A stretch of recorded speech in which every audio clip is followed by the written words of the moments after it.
Hey you guys, welcome to my channel. My name is Summer, and on my channel I talk about God and how me and you can grow just a little bit deeper. This video is about how to read the Bible. If you are like me, when you first came to your faith, a lot of people were saying, make sure you read the Bible, or you hear all the time, read the Bible for yourself, don't just go off what other people tell you, read the Bible for yourself and see what it says. Okay, sounds like really good advice, but where do I start? I'm reading and I'm really confused. If that's you, then stick along for the rest of the video where I talk about the method that I use that has changed my life.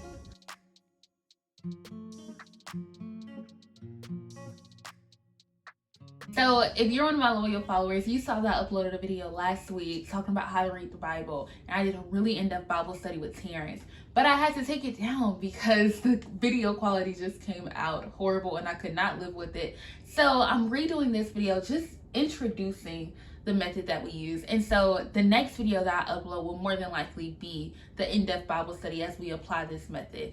But the method that I use is OIA. I learned this while I was in college. I was a part of a campus ministry called InterVarsity, and now I currently work for them, and it changed the way I view scripture completely. So with OIA, the O stands for observation, I for interpretation, and A for application. The reason why I love OIA is that it forces you to take time and see how the scripture actually applies to your life.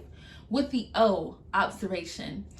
During the observation part, that's when you read the passage slowly. And when I say slowly, I mean read it 2 to 3 times over and over and see what God is saying in that moment. I know a lot of times when we're in Bible study, a lot of times when we're at church, we can be in our small groups, and let's say someone brings up the scripture about Jesus feeding the 5,000. Now, everybody and their mama know about Jesus feeding the 5,000. Even if you aren't a Christian, you probably have heard about Jesus feeding the 5,000. And everyone always shouts that, Jesus fed the 5,000, woo, woo. But what we miss is right before Jesus fed the 5,000, him and the disciples were planning on going to a secluded area. They had not had time to eat. They had no time to rest. And the food that Jesus had blessed was essentially his followers' food, his disciples' food. That's the food that he had decided to bless. So the part that we miss right before Jesus feeding the 5,000 is his disciples having to work, even though they were super tired. Jesus still calling them to do some work. We missed the part about his disciples having to risk their food for the sake of 5,000 people. Like, Jesus, how in the world? So you're gonna say, Jesus, I ate all day. I have not ate all day, and all I have is a sandwich left. And now, even though I ate all day, you're gonna take my sandwich and say you about to feed these 5,000 people? Jesus, how? And to me, I think that preaches a sermon right there as well. I think there are so many things to shout about within the Jesus feeding the 5,000. And so during the observation, you get to actually reread the message slowly, because it's so sad. A lot of times we get the scripture and we're like, okay, I already know what you're about to talk about. Okay, I already know, what the point of this is. But what about the parts that the pastor hasn't talked about? What about the parts that you haven't really taken time to read or taken the time to really glance at? So during the observation part, you observe the things like the locations, Jesus being from Nazareth. You observe things like the characters, the time of the day, and just noticing those things that seem small, but bringing them to light, because sometimes those small things have such a huge and important role. And so now that we're done with O, next we're going to move to I. And so during the I part, it's called interpretation. During interpretation, what you want to do is take all the observations that you did in step 1 in the passage, and you want to ask questions that really get you to a deeper understanding of what that passage is trying to say. So during this moment, it's so important to be real and honest, especially if you're doing it with the group. If you're doing it with the group and y'all get to the I part, and you're afraid to ask a question, just ask.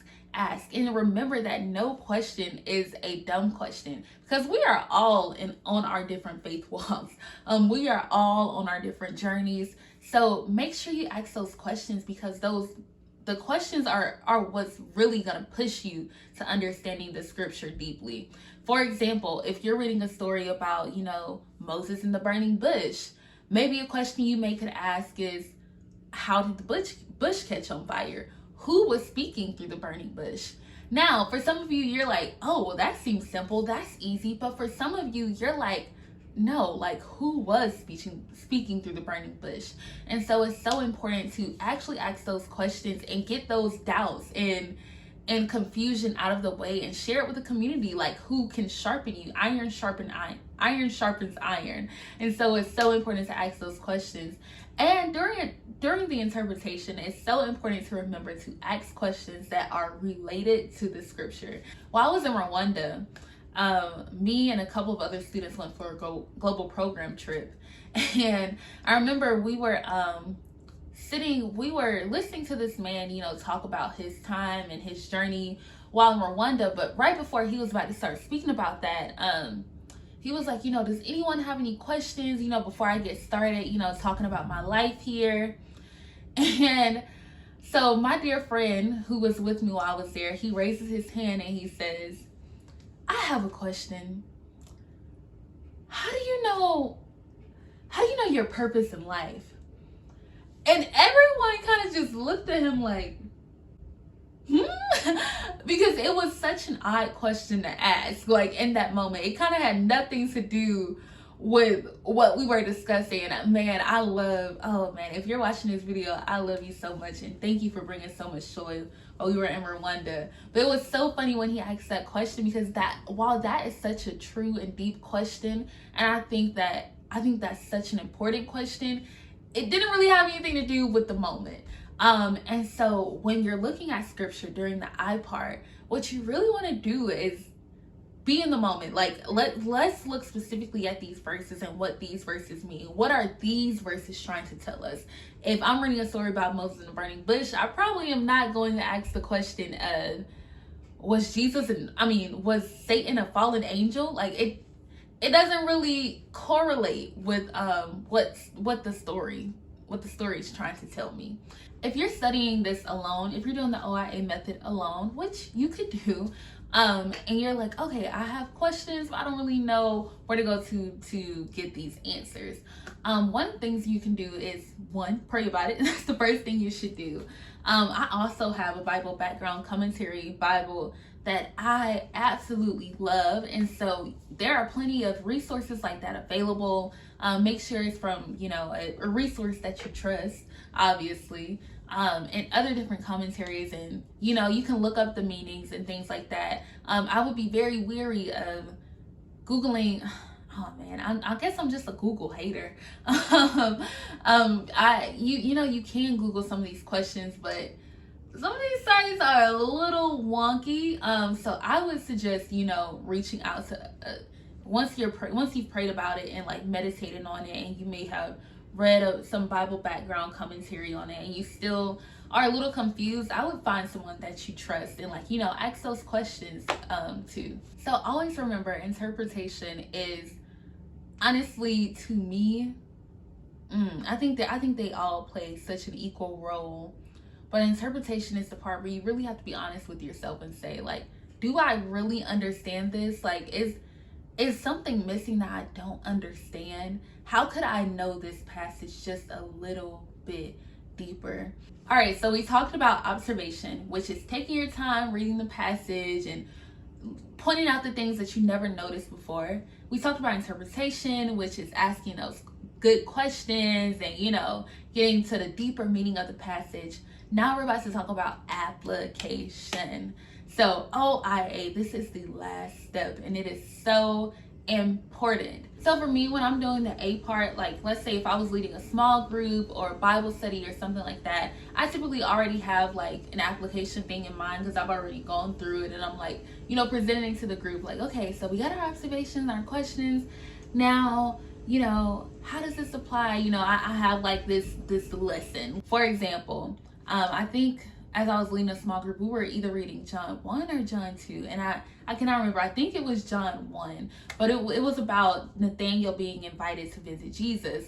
And so during the application question, you know, I asked, like, is there ways that you can invite people to see Jesus? And so during that moment, you know, whether you're leading a small group, whether you and your friends are just doing it by yourself just to get more clarity on scripture, or whether, you know, you are alone and you're just doing it.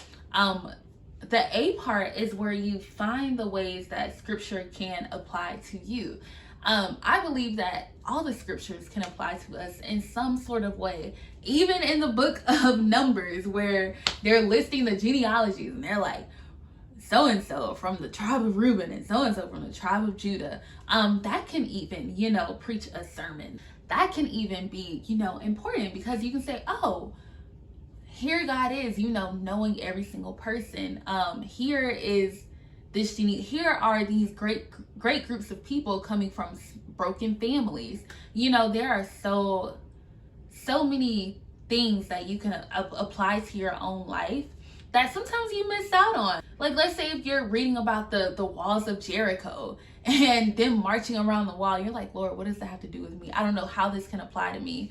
But maybe it can apply in some way. Maybe God is telling you that you need to be patient and that you need to rely on his strength. Maybe it's God is telling you, you know, not right now. Just keep on going. Keep on doing the things that I say, even though it may seem silly. There's so many things that scripture can teach us. And so during the A part is where you take your observations and those questions that you just answered, and you see how, okay, all this information that I just learned, how can this benefit others? How can what I just learned benefit my community, benefit me? And so that's it. OIA: observation, interpretation, and application. And when you do this method, it will open up your eyes so much. Your life is about to change. Your understanding of scripture is about to change, and you are about to be blown away from what you're about to learn when you actually take your time, when you actually are open, humble, and transparent, as the great Michael Todd would say, and you ask those questions. And when you get in with community, if you try this method out and it works for you, let me know. Drop something in the comment section, like this, share with a friend. If you're like, okay, I really want to try this method and I need a group, send it to your friends and say, hey, we're about to do this. Or if you're more interested in, okay, you say you're part of InterVarsity and InterVarsity taught you this, what is InterVarsity? Make sure my Instagram is always in the description. Hit me up on Instagram if you're a college student. I would love to get you connected in some sort of way to a small group or to Bible studies that are hosted where you can do this method and you can understand Christ and scripture deeper than ever before. Now that we've learned about OIA, the next video, well, I don't know if it will be the next video, but a video coming up within the next month will be an in-depth Bible study with me and Terrence, and we're going to be doing the OIA method in real time with you all, so that way you can like really see in case you still have questions. So make sure you stick around and subscribe to see how we do it. Make sure you watch my other videos where I talk about scripture and the things that challenge us, and I hope that you enjoy my channel. I hope that you enjoy your time. All right, see you guys later.